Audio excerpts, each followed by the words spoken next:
शहर की गलियां सुबह की हल्की धूप में जगमगा रही थीं। हवा में ताजगी थी और बाजार की रौनक अपने चरम पर थी। लोग अपने कामों में व्यस्त थे, हंसते मुस्कुराते हुए। लेकिन आज का दिन एसपी काव्या सिंह के लिए अलग था। साधारण कपड़े पहने वो बाजार की ओर बढ़ीं। उनके चेहरे पर दृढ़ता और आंखों में एक अजीब सी चमक थी। खुशी की यह चमक उनके मन में थी, क्योंकि उन्हें अपने कर्तव्य को निभाने का मौका मिला था।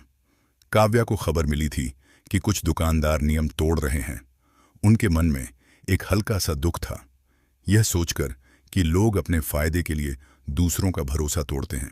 फिर भी उन्होंने ठान लिया था कि वो स्वयं जाकर स्थिति का जायजा लेंगी। वो एक छोटी सी दुकान के पास रुकीं। ताज़ा फल और सब्जियां रंग बिरंगी ढेर में सजी थीं। दुकानदार रामलाल ग्राहकों से हंस हंस कर बात कर रहा था। काव्या ने अंदर कदम रखा और नम्र स्वर में बोली, भाई साहब, मुझे आपसे कुछ पूछना था। रामलाल ने पलटकर देखा और थोड़ा चौंक गया। आश्चर्य से उसकी भौहें उठीं। अरे, आप कौन?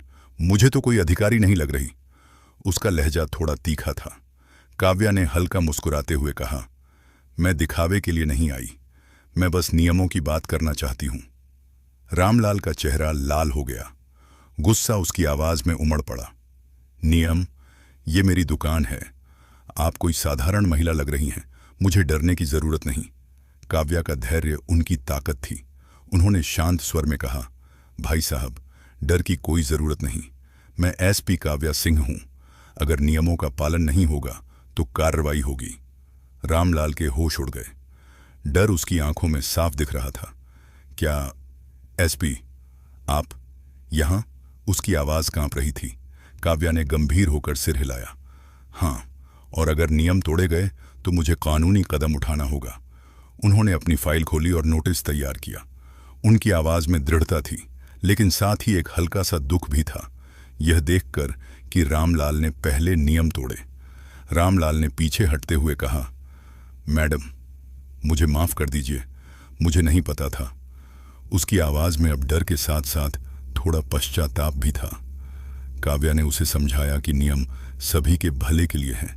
धीरे धीरे रामलाल को समझ आया।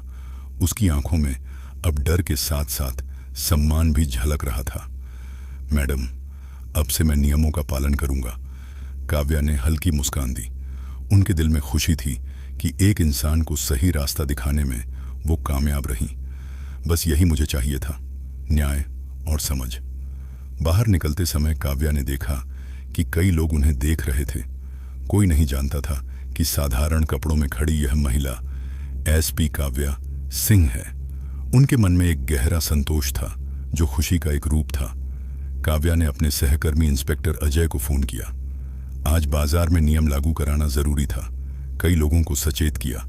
अजय ने हल्की हंसी में कहा, मैडम, आप तो हर जगह नजर रखती हैं, कभी आराम भी करती हैं। उसकी आवाज में आश्चर्य और प्रशंसा थी। काव्या ने मुस्कुराकर कहा, इंस्पेक्टर, काम कभी रुकता नहीं। अगर हम जिम्मेदारी से भागेंगे तो जनता का भरोसा कैसे बचेगा? उनके शब्दों में दुख की एक हल्की सी छाया थी, क्योंकि उन्हें पता था कि यह रास्ता आसान नहीं। अजय ने सिर हिलाया। सच में मैडम, आप इंसाफ की मिसाल हैं। बाहर बारिश की हल्की बूंदें पड़ रही थीं। काव्या ने गहरी सांस ली। उनके मन में खुशी थी, लेकिन साथ ही एक अजीब सा डर भी। क्या रामलाल सचमुच बदलेगा? कुछ दिन बाद काव्या ने फिर उस दुकान पर जाने का फैसला किया। इस बार उनका उद्देश्य सख्ती से जांच करना था। वो दुकान में दाखिल हुईं और रामलाल ने उन्हें देखते ही थोड़ा डर गया। उसकी आंखों में अब पहले जैसी बिंदासियत नहीं थी, डर साफ झलक रहा था। काव्या ने गंभीर स्वर में कहा, भाई साहब, मुझे उम्मीद है कि आपने नियमों का पालन किया। रामलाल ने धीरे से सिर हिलाया। मैडम, मैंने सब किया। मैं जानता हूं, अब आप एसपी काव्या सिंह हैं। उसकी आवाज में सम्मान था, लेकिन हल्का सा डर भी। काव्या ने उसे गंभीर नजरों से देखा। तो फिर बताइए, आपने सब सही किया या नहीं? रामलाल ने साहस जुटाकर कहा, मैडम, हाँ, मैंने ग्राहकों को धोखा देना बंद कर दिया, सभी कागजात अपडेट कर दिए। उसकी आवाज में अब खुशी थी, क्योंकि उसे अपनी गलती सुधारने का मौका मिला था। काव्या ने उसे नापा। भाई साहब, नियमों का पालन मेरे आदेश के लिए नहीं, जनता के लिए है। अगर आप भविष्य में उल्लंघन करेंगे तो मैं सख्त कार्रवाई करूंगी। उनकी आवाज में हल्का सा गुस्सा था, लेकिन वो नियंत्रित था। रामलाल ने झुककर कहा, मैडम, अब से मैं कोई गलती नहीं करूंगा। मुझे समझ आ गया कि नियम क्यों जरूरी है। उसकी आंखों में अब खुशी और राहत थी। काव्या ने हल्की मुस्कान दी। उनके दिल में खुशी थी कि एक इंसान को सही रास्ता दिखाने में वो फिर से कामयाब रहीं। अंदर से अजय आया। उसने देखा कि काव्या और रामलाल के बीच अब हल्की सी दोस्ती और सम्मान का रिश्ता बन गया था। मैडम, आपने सच में उन्हें बदल दिया। उसकी आवाज में आश्चर्य था। काव्या ने सिर हिलाया। इंस्पेक्टर, कभी कभी लोगों को सिर्फ डर नहीं, समझ और अनुभव की जरूरत होती है। उनके शब्दों में खुशी थी, लेकिन साथ ही एक गहरा दुख भी, क्योंकि उन्हें पता था कि हर इंसान को बदलना इतना आसान नहीं होता। अजय ने मुस्कुराते हुए कहा, मैडम, आप इंसाफ की मिसाल हैं। लोग सिर्फ आपकी ताकत नहीं, आपके दिल को भी देखेंगे। बाहर बारिश अब तेज थी। काव्या ने रामलाल से कहा, भाई साहब, याद रखिए, जनता का भरोसा सबसे बड़ा खजाना है, इसे खोना नहीं चाहिए। रामलाल ने सिर झुकाया। मैडम, मैं इसे कभी नहीं भूलूंगा। उसकी आवाज में सम्मान और खुशी थी।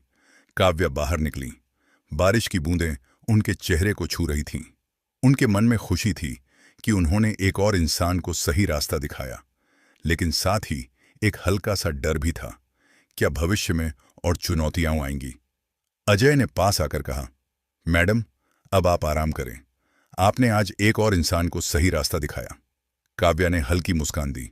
इंस्पेक्टर, काम कभी खत्म नहीं होता, लेकिन यह जानना कि आपने सही किया, बस यही संतोष काफी है।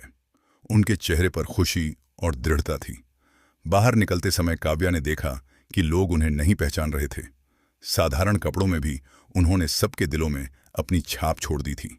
उनके मन में खुशी, दुख, डर, गुस्सा और आश्चर्य, ये पांचों भावनाएं एक साथ उमड़ रही थीं। लेकिन सबसे ऊपर था संतोष, यह जानकर कि उन्होंने सच्चाई और न्याय का रास्ता चुना। काव्या ने खुद से कहा, हर चुनौती एक सबक है और हर सबक हमें बेहतर इंसान बनाता है।